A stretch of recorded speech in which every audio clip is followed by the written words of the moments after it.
Welcome to the next talk.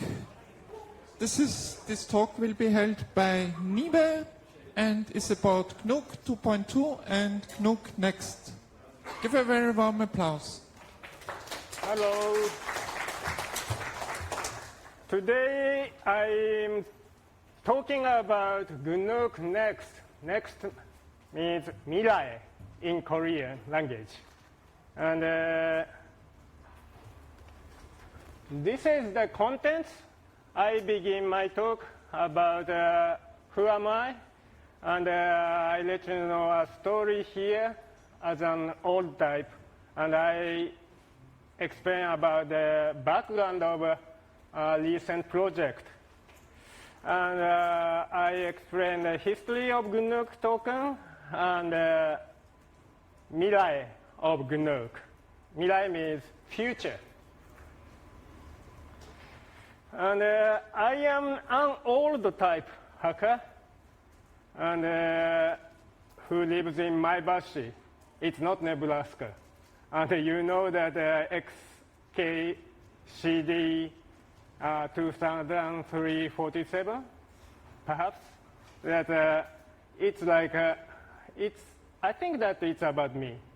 And I have been a Debian developer since 2005, and currently maintaining old Japanese software like input method or QR encode. And I have been developing Gnuk since 2010. Gnuk is a firmware, a free software for firmware. And also I develop free hardware design for Gnuk specifically. Gnuk is for GnuPG to store your private key. And I have been GnuPG team since 2011, and currently my half time is spent on GnuPG, and it is getting paid.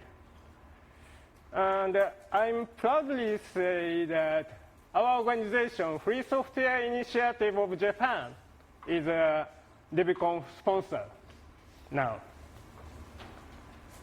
And here is the story of an old type. This is an old Korean won I got 25 years ago in Seoul. And I brought this one here, and because it is still legally active. But in fact, it's not that effective in the city. But in some kind shop, they accept old Korean one. And anyhow, and it was 2003, I met Chang-Woo Liu in Seoul. And 20 years later, I met him again in Kochi, India. Last year, I met him. Yeah, it's very good to meet again old friend. And so I'd like to say congratulations to the local team having DebConf here in Korea. Thank you. And this is the story. On Saturday, I met Minmin senpai. Minmin is his login name. And we are classmates in Communication Engineering University of Electrical Communication, Tokyo. And we graduated in March 1989 and never met since then. But here in Busan, we met again. That 35 years later, we met again. Yeah, Minmin-san. This is a story. Thank you for the opportunity of DebConf. We have such a good story. And today's the point is that the physical body matters. I have an issue of my body, which is called 50-year-old person's shoulder in Japanese, or in Korea, or in Chinese, I guess. It means that this is my upper limit of my left arm. I can move this arm, but this is my upper limit, and I cannot move my arm. And because of that, it's a confusion by pain. I decided to move from ARM architecture. I'm going to adopt RISC-V now. That's, you say it's illogical, but that's a human being. Yes. And also, I had a goat attack here. And in Japanese, tsufu. Then my bone or joint got damaged after that. And I keep my steps a day lower. I cannot walk many. I mean that 10,000 steps matters a day, yes. And in my development, I pursue less memory footprint. That's also very important for embedded system, as well as my body. And let me explain about a Gnuk token. Gnuk token is a physical device, while Gnuk itself is free software. It's firmware. It's for computer users' freedom, and basically it's for GnuPG. Perhaps you know about proprietary hardware like NIIBE, or NIIBE is a half free software, and or YubiKey. While the implementation of the YubiKey is not free software, they used to have a free version, but the current version is not free software. But Gnuk token is all free. I mean that we have a free hardware design, and we have a firmware which is all free software. And for reference design, so far we have 3. Original version was manufactured in 2012, and the updated version named G was manufactured in 2017. And recently, not that recent because of COVID, new version SZ. SZ means Shenzhen. Yeah. And it was in 2019. And here I explain my use case. My private key is on this token. And usually I use this at work or at home. And occasionally, like this opportunity, I bring the token on the go with my laptop. And this is my daily use cases of Gnuk token. Major use is OpenSSH using GPG agent and accessing Git repository on Salsa or git GnuPG.org or my own repo. Yes, that's the major use case. And another use case is I'm using encrypted partition on laptop or desktop. And I use the private key to access that encrypted partition. And yes, by OpenPGP, I use reading encrypted mails and making digital signature. And rare case is that I use my key, my token, to certify friends OpenPGP keys after the key signing party. This is my use case. And the reason why I started Gnuk token project is that I was anxious about having a private key on my desktop computer or my laptop. And usually I have before Gnuk token, I put my private key at work and also have a copy of at home. I was anxious about having multiple copy of private keys.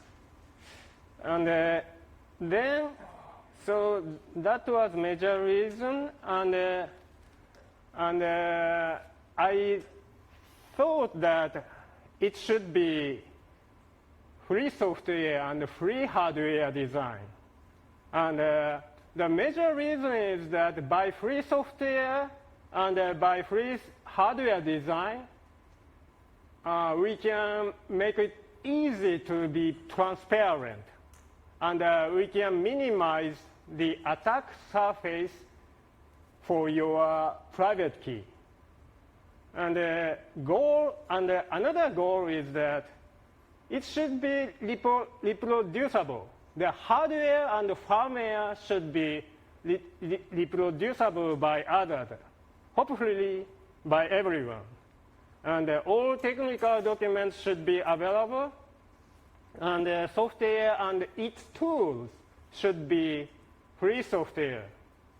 And no non-disclosure agreement between semiconductor company, and avoiding the NDA, we can be transparent, and perhaps in some cases we can avoid possible backdoors by the vendors, hopefully. And here we have two issues. One is a manufacturing issue in a factory. It is common that a factory uses proprietary software which you cannot control at all. And firmware contamination is a serious issue. And so how you can trust the manufacturing process when you order your PCB, or when you order your product flashing process. For me, because it is seed technology in Shenzhen, I asked them to use Debian GNU Linux to flash my product. Yes. And because they sell BeagleBone Green, a board named BeagleBone Green, which can be used as a SWD debugger to flash a board. This is my board and tool. And for FSD01, the process is by Debian GNU Linux, no Windows in a factory. Another thing is that a user should inspect the hardware. If you are a YubiKey user, it's molded plastic. And on the other hand, for Gnuk token physical version, it is user who should inspect the hardware. At delivery time, the board and shells are separated to be transparent product. And at runtime, the board is in a set of shells. And it is user who insert the board after inspection into the shell, so that it should be secure. And here, currently, I have this issue. Firmware and hardware supply chain is difficult to be secure. And FST01 used to be available from Hong Kong, from Seed Studio distribution. And actually, it used to be available from Free Software Foundation shop. And but it's not with Gnuk, but noisy, a random number generator by me. And it was user's responsibility to install the firmware after building yourself, because it is difficult to ensure the firmware correctness at the shop of the Free Software Foundation. So, and after the COVID-19, currently it's virtually a do-it-yourself token. It is not sold product, but it is you who need to make it by yourself. So currently, some trustworthy distribution measure of the product, hardware product, or firmware is really needed until transporter can be used for that. And or some people actually came to NIIBE. A person from Brazil, Chile, Germany, and Switzerland visited NIIBE to get Gnuk token. So you are welcome. We invite people to NIIBE if you actually care. And this is the history of Gnuk project. It's 14 years old now. It was started in 2010, and now we have a Gnuk 2.2 on this April. And 25519 ECC, modern ECC, Curve25519 is a bit faster now, only few %. But we have a new Curve support, Curve448 support now, and I removed all the code while keeping all the Korean War still. And I also removed NIST Curve support, and I removed the experimental features like a pinpat support or debugging code. And the firmware upgrade system has been changed somehow. And this is the history of the hardware support.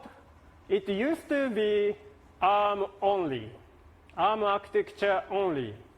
I supported Cortex M3, and the thread library supports Cortex M4 too. But because of the flash accelerator, I don't use Cortex M4 MCU for Gnuk. But I adopt Giga Devices ARM processor. It's from China. And because they started to adopt RISC-V core, I tried GD32VF103, the RISC core, in 2020, but I'm not sure that it can be secure because it has a DFU feature, device firmware upgrade feature, and it is convenient for debugging, or it is convenient for experiment, but it could be attack vector. So I'm not sure if it is okay to use this chip for Gnuk. And then this year, I started to use another RISC-V processor called CH32V203, and it looks good one. So GNU Mirai, GNU Future, or Gnuk NEXT is for the future. We are going to adopt post-quantum cryptography, and in my focus is for encryption, decryption.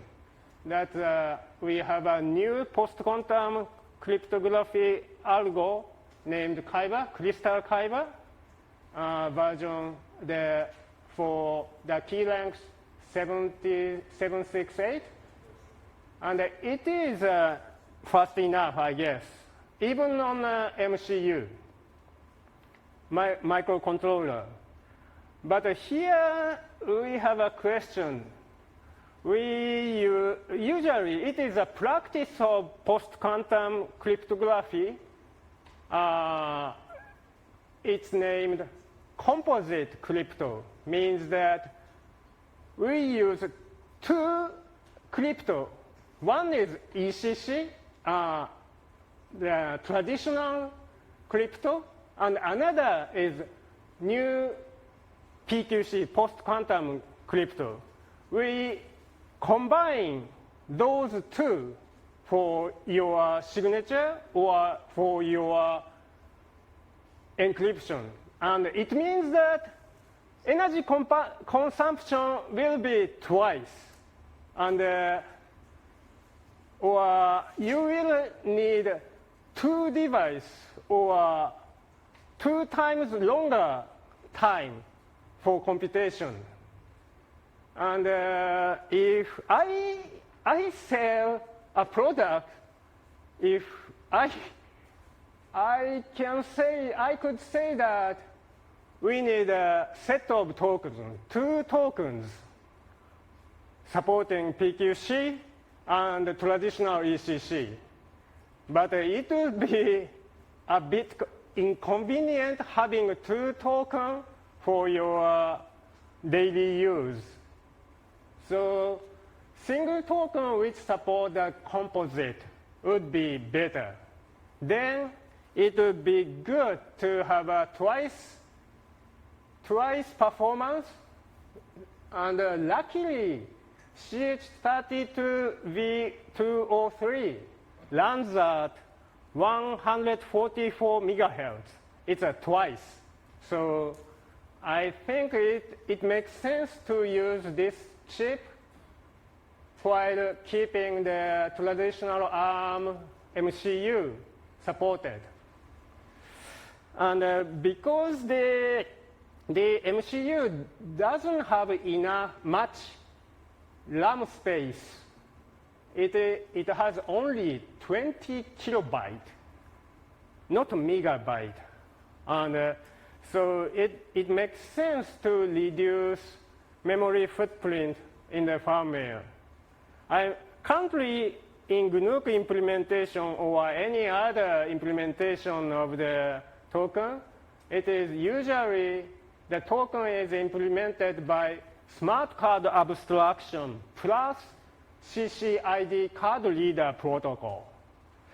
But it means that we kept abusing the abstraction by emulation for the token, because USB token is not a smart card. So it basically emulate smart card computation, smart card communication protocol.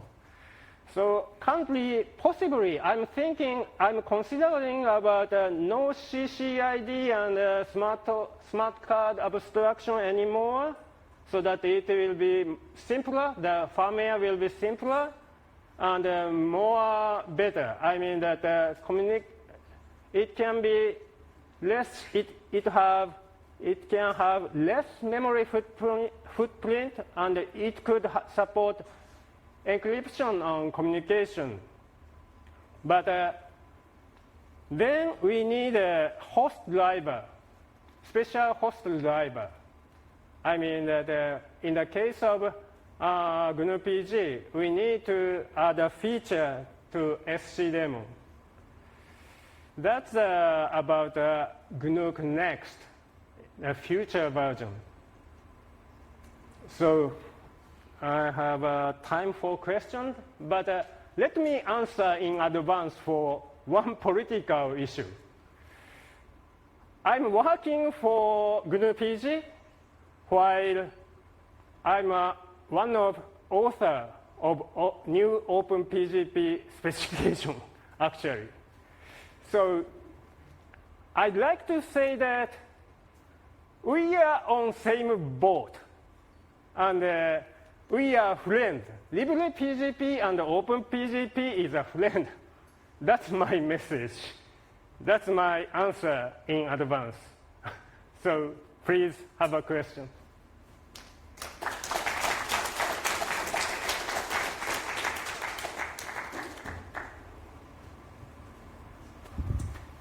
Thank you for your presentation. And my question is that, have you considered a side channel attack against the microcontrollers inside your JET model?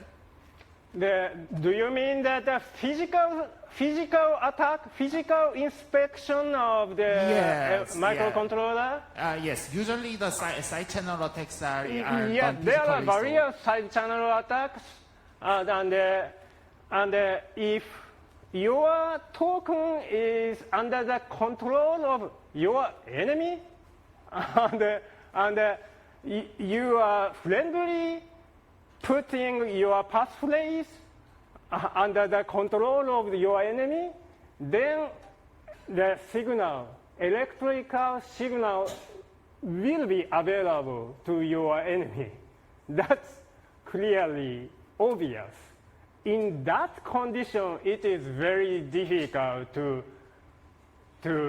defend, protect your private keys.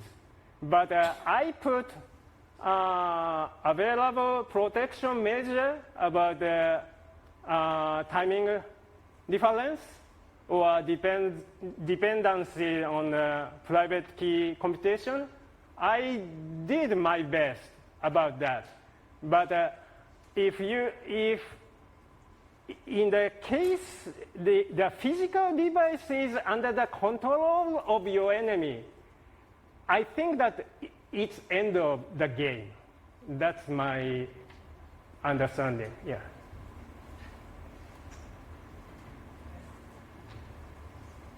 Hello. I've seen in one of the slides that Gnuk 2.2 dropped support for RSA encryption. May I know the reason why there is drop of support for? It is very hard to keep supporting RSA these days because of the side channel attacks here and there. Yes. It is easier to improve the modern ECC or PQC. It is harder. The RSA is harder.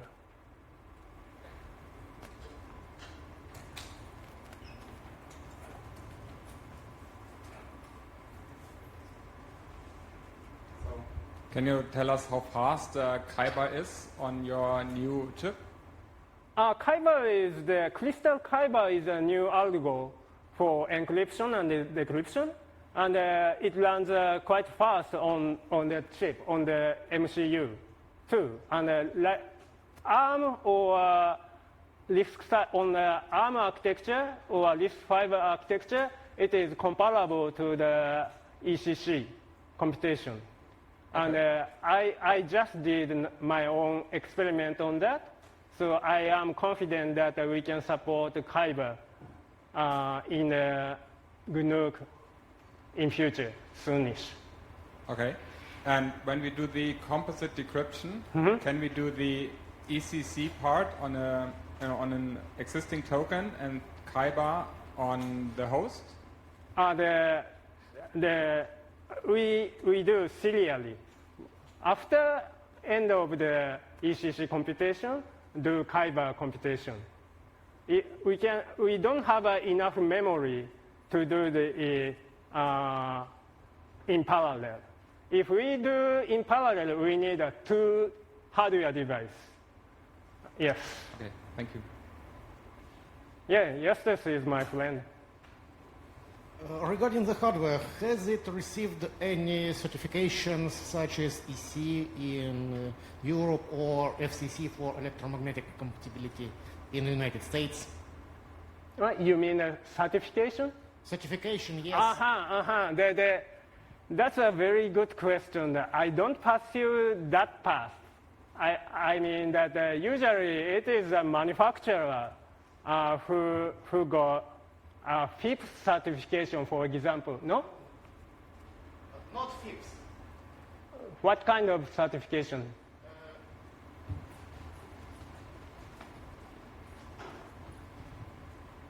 FCC certification for FCC electromagnetic. certification.